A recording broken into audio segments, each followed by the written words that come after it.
ఒక పిచ్చి చేష్టలకి గత ప్రభుత్వంలో చేసిన ఒక నీచపు చర్యకి ఎంతోమంది రాజకీయంగా, మీడియా పరంగా, ఫిల్మ్ ఇండస్ట్రీ పరంగా, భార్యాభర్తల మాట్లాడుకునే ఫోన్లు, హీరోయిన్స్ మాట్లాడుకునే ఫోన్లు, పొలిటీషియన్స్ మాట్లాడుకునే ఫోన్లు, మీడియా పర్సన్స్ మాట్లాడుకునే వారి యొక్క ఫోన్లు, ట్యాపింగ్ జరిగింది, ట్యాపింగ్ చేసిర్రు అని చెప్పి గత 10 ఏళ్ల బీఆర్ఎస్ పరిపాలనలో అనేక సందర్భాల్లో మేము కానీ, ప్రతిపక్షాలు కానీ, చాలా మంది బీఆర్ఎస్ పార్టీలో ఉన్న నాయకులు కూడా మాట్లాడడం జరిగింది. ఆ మాట్లాడిన అంశం పైన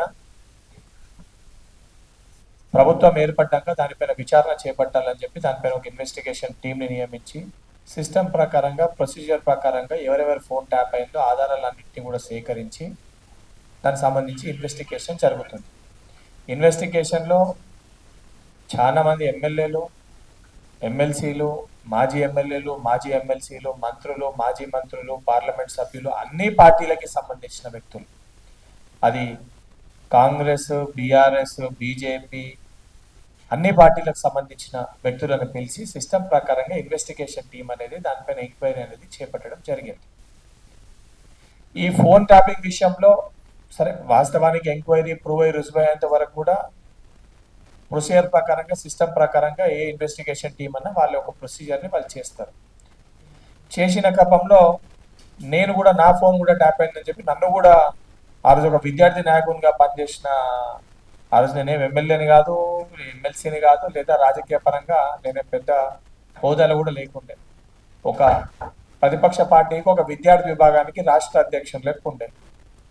నా ఫోన్ కూడా ట్యాప్ చేసిరని నా నెంబర్, తర్వాత వాళ్ళ ఎంక్వైరీ డిపార్ట్మెంట్లో డీటెయిల్స్ ఉంటే నన్ను కూడా పిలవడం జరిగింది. నన్ను పిలిచినప్పుడు కూడా వెళ్ళి చూసినప్పుడు నాది, నాతో పాటు నా కుటుంబ సభ్యుల నెంబర్, ఆఖరికి మా వాచ్మెన్ నెంబర్ కూడా ఉంది. ఆ రోజు మా ఇంట్లో పనిచేసే వాచ్మెన్ నెంబర్ కూడా ఉండే అక్కడ. అంటే అది చూసినాక నాకే ఆశ్చర్యం వేసింది. అంటే ఆఖరికి అంటే నేను వీళ్ళు పెట్టే ఇబ్బందులు తట్టుకోలేక ఇంటి బయటికి వెళ్ళాలంటే రాత్రి పూట వాచ్మెన్ ఫోన్లోకి వెళ్ళి ఫోన్ చేస్తాను నన్ను పిలిస్తే. వీళ్ళ ఫోన్ ఎక్కడ ఇంటారు అనే భయంతో గత ప్రభుత్వం. ఆయన ఫోన్ నెంబర్ కూడా ఉంది అక్కడ. చూసినప్పుడు నాకు అర్థమైంది. సరే అర్థమై మీడియా ముఖంగా సరే వచ్చినప్పుడు నాకు తెలిసింది, ఇన్వెస్టిగేషన్లో భాగంగా ఆఫీసర్ నన్ను ప్రశ్నించినప్పుడు నేను చెప్పిన. కానీ ఇవాళ ఒక వ్యక్తిని పిలవంగానే అదేదో పెద్ద తెలంగాణ రాష్ట్రానికి ఆయన ఏదో దారబోసి ఉద్ధరించినట్టు, లేదా తెలంగాణ రాష్ట్రానికి కోసం ఆయన అవయవ దానం చేసినట్టు, అవయవాలన్నీ కూడా దానం చేసినట్టు, లేదా 10 ఏళ్ళు మంత్రిగా పనిచేసినప్పుడు తెలంగాణ రాష్ట్ర సమస్యలన్నీ పరిష్కరించినట్టు, లేదా ఆయన ఏదో జాతిపిత కొడుకన్నట్టు ఆయనని ఇన్వెస్టిగేషన్లో భాగంగా పిలవంగానే ఫోన్ ట్యాపింగ్ విచారణకి దాన్ని రాజకీయ పరంగా విమర్శలు చేస్తూ, సరే ఈయన ఏదో జైలుకు తీసుకుపోతుర్రు అని చెప్పి వీళ్ళ బొమ్మడిది ఆయన పోయి పరామర్శించడు, దాని తర్వాత మరి బావ పైన అధిక ప్రేమ ఉందని చెప్పి చూపించుకోనిగా, లేదా మా ఇద్దరి మధ్యలో పంచాయతీ లేదని చూపించుకోనిగా, లేదా మేము ఇద్దరం ఒకటైనామని చెప్పి కవిత గారిని బెదిరించనిగో మరి నాకైతే అర్థం కాలేదు. కేటీఆర్ అనే వ్యక్తి ప్రెస్ మీట్ పెట్టి అడ్డగోలుగా ఇష్టం వచ్చినట్టు కొన్ని అంశాలు ప్రస్తావించడం జరిగింది. సరే సూటిగా 2-3 విషయాలు ఆయన ప్రస్తావించిన అంశాల గురించి మాట్లాడదలుచుకున్నా.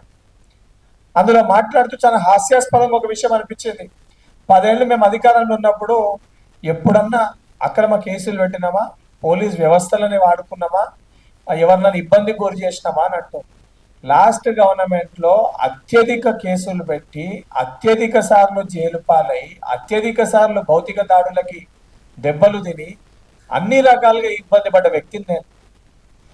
మీ హయాంలో ప్రదర్శన నిరసన తెలియజేస్తామంటే ధర్నా చౌక్నే ఎత్తేసి ధర్నా చౌక్ పక్కన పెట్టండి, ఇంటికాడ శాంతియుతంగా కూర్చొని నిరసన తెలియజేద్దామని చెప్పి ప్రయత్నం చేస్తే కూడా ఇంటి లోపలికి వచ్చి అరెస్ట్ చేసుకొని పోయినారు. గాంధీ భవన్లో శాంతియుతంగా నిరాహార దీక్ష చేద్దాము, బయట పర్మిషన్ ఇస్తలేరు, మా పార్టీ ఆఫీస్లో చేసుకున్నామని అంటే కూడా గాంధీ భవన్ లోపలికి వచ్చి అర్ధరాత్రి 12 గంటలకి నన్ను అరెస్ట్ చేసి పట్టుకొని పోయినారు. ఆఖరికి వినకపోతే ప్రకాశస్ ఇందిరా పార్క్ దగ్గర ఒక ధర్నాలో మీకు సంబంధించిన పోలీస్ అధికారులతోటి కింద పడి పకటి ఎముకలు ఇరగొట్టింది. పిల్లలు ఫుడ్ పాయిజన్ ఇష్యూ ఉందని చెప్పి ప్రశ్నించనీకి వెళ్తే నెత్తిపైన దాడి చేస్తే ఫిట్స్ అటాక్ అయ్యి 2 రోజులు హాస్పిటలైజ్డ్ అయినాను. ఆఖరికి అరెస్ట్ చేసి అరెస్ట్ కూడా చూపించక ఇబ్బంది పెడితే హైకోర్టులో పిటిషన్ వేసుకుంటే మళ్ళీ కంటెంప్ట్ ఫైల్ చేస్తే లేదు తప్పైందని చెప్పి మధ్యరాత్రి 48 గంటల తర్వాత న్యాయస్థానము అటు జడ్జి గారి ముందు వెళ్తే తప్పు అని చెప్పి భావించి ఆ రోజు బెయిల్ ఇచ్చిండ్రు. Subscribe us and press the bell icon for more interesting updates.